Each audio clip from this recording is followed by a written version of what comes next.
लेकिन कांग्रेस के लिए मुसीबत एक तो नहीं है ना अनिल भारद्वाज जी। अब जगदीश टाइटलर को भी चुनावी मैदान में आप लेकर आए तो बीजेपी उस मुद्दे पर घेर रही है कांग्रेस पार्टी को कि हर चुनाव में इस तरह के चेहरों को क्यों उतारा जाता है। इस सवाल का जवाब आप दीजिएगा। लेकिन शाहज़ आलमी जी, 15 सालों से तो आप ही हैं एमसीडी में, तो जवाबदेही तो सबसे ज्यादा बीजेपी की ही बनती है।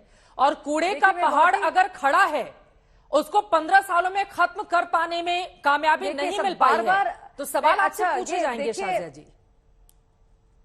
जी बिल्कुल चित्रा जी, अरविंद केजरीवाल हर जगह कैंपेनिंग कर रहे हैं और एक दिन के लिए वो दिल्ली आए जब नगर निगम चुनाव का ऐलान हुआ। एक चीज होती है लैंडफिल, और आपको मैं बता दूं कि 2 लाख मेट्रिक टन से ज्यादा कूड़ा जो होता है उसमें 80,000 हटाया गया है, क्योंकि जगह जगह से जो ढलाव होते थे उनको साफ किया गया है।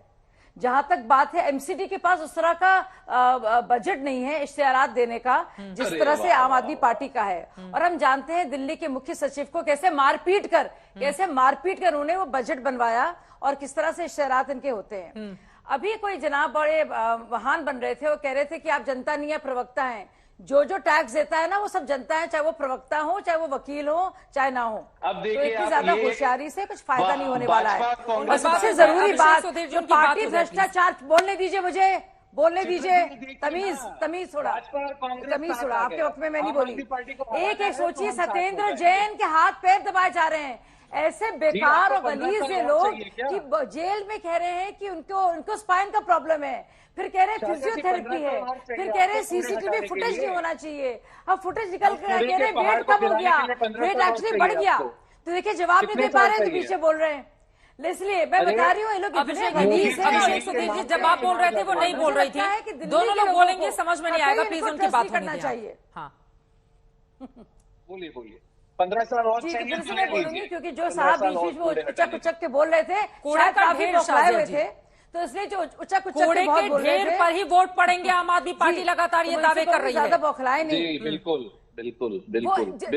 कूड़े का ढेर नहीं है वो, जो है वो ढलाव मुक्त दिल्ली हुआ है, वो लैंडफिल है जिसका एक कूड़े का ढेर बता रहे थे। और दिल्ली अभिषेक सुधीर जी प्लीज, ये तरीका ठीक नहीं है, प्लीज उनको बोलने दीजिए आप। ये तरीका जाकर हम लोग यहाँ पे खास रहे हैं। दिल्ली का एक बोलिए दिल्ली का एक बच्चा, एक परिवार जो खास रहा है। क्या क्या बड़ी बड़ी बातें थी, मतलब हर एक चीज में आप देखिए क्या कहते थे और क्या हुआ। मतलब झूठ बोलने की मशीन है ये आदमी, और ये सदी का महा ठग है। तो अगर लोग उस पार्षद को जिताना भी चाहते हैं जो 80 लाख रुपए दे के गया है, तो वो सोच सकते हैं आगे क्या होने वाला है। 8 लाख रेहड़ियां नियमित करेंगी बीजेपी की ओर से, ये भी दावा किया जा रहा है। मतलब 8 लाख रेहड़ियां अगर आप नियमित करेंगे तो अभी तक नियमित क्यों नहीं कि 15 साल से आप बीजेपी एमसीडी में है, ये सवाल पूछा जा सकता है। और दूसरी बात ये है कि देखिए आम आदमी पार्टी और भारतीय जनता पार्टी के बीच जो लगातार आरोप प्रत्यारोप की राजनीति हो रही है, दिल्ली की जनता इस मामले में बिल्कुल स्पष्ट है। उसको मालूम है कि विधानसभा में हमें किसको वोट देना है, एमसीडी में किसको देना है, लोकसभा में किसको देना है, और ये नतीजे बता देंगे। मुझे खाली जो है भारद्वाज जी बैठे हुए हैं, जबकि ये 8 साल से दिल्ली की सत्ता से बाहर है, 9 साल से, और एमसीडी में 15 साल से बाहर हैं। इनकी जवाबदेही नहीं है, फिर भी ये अपने पक्ष में माहौल क्यों नहीं बना पा रहे हैं, जबकि शीला दीक्षित का एक बहुत बेहतरीन मॉडल दिल्ली की जनता ने देखा है। टाइटलर को भी लेकर आ गए। हाँ, तो ये जिस पर हमेशा क्वेश्चन होता रहा, और बीजेपी तो उसको मुद्दा बना लेती है जैसे वो चेहरा सामने मुद्दा तो जगदीश टाइटलर को आप लेके आए, ठीक है, जगदीश टाइटलर कांग्रेस के नेता है, वो आएंगे वो नहीं आएंगे, बीजेपी मुद्दा बनाएगी।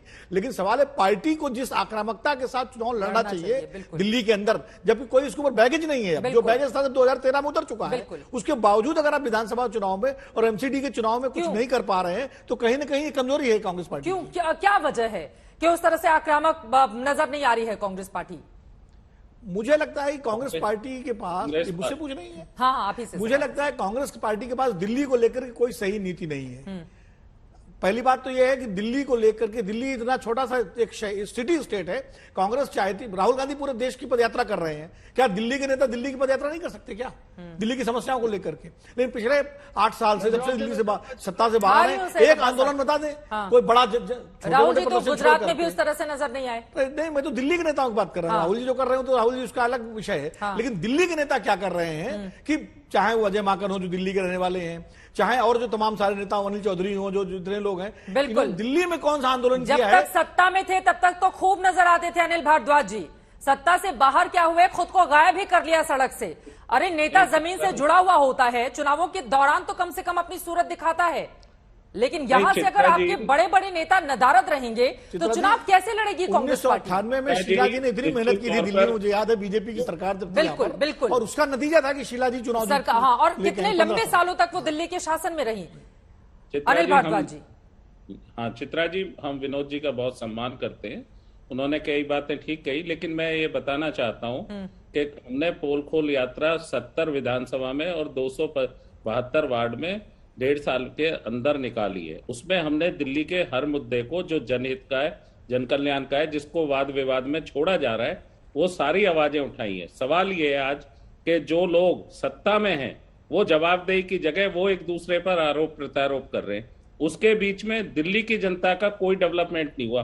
सवाल 2007 में जब भाजपा ने शुरू की थी बारी, तो इन्होंने कहा था 100 मल्टी लेवल पार्किंग बनाएंगे। दिल्ली में बड़ी परेशानी है, पार्किंग का बड़ा मुद्दा है, बिल्कुल। लेकिन कितनी बनी? 14 पार्किंग बनी। हम पूछना चाहते हैं कि आपने ये कहा कि दिल्ली में कूड़े के पहाड़ पे जब कांग्रेस की सरकार थी तो पॉल्यूशन, जिसमें अगर एयर पॉल्यूशन की बात हो रही थी तो हम पूरे पब्लिक ट्रांसपोर्ट सिस्टम को सीएनजी पर क्लीन फ्यूल पे लाए थे। हमने थर्मल पावर स्टेशन बंद किया था, दिल्ली को गैस चैम्बर नहीं बनने दिया था, 300% ग्रीन पैड बढ़ाया था। हाँ। और जो कूड़ा करकट है 80 एकड़ का पूरे कूड़े पे बना हुआ, आप देखिए मिलेनियम पार्क जो रिंग रोड पे है, 80 एकड़ का हमने एक बड़ा पार्क यहाँ बनाया, 3 और बड़े पार्क बनाए, जिनसे अगर इतना काम किया अनिल भारद्वाज जी, तो फिर इतने लंबे अरसे से एमसीडी से भी कांग्रेस गायब रही और आम आदमी पार्टी के आने के बाद भी कांग्रेस गायब हो गई है, और लोकसभा में तो चुना ही नहीं जाता है। आप सोचिए, कभी दूसरे नंबर पर, कभी तीसरे नंबर पर, तो कांग्रेस के भीतर ऐसी स्थिति क्यों बन गई है? इस पर आप लोगों को मंथन किए जाने की जरूरत है।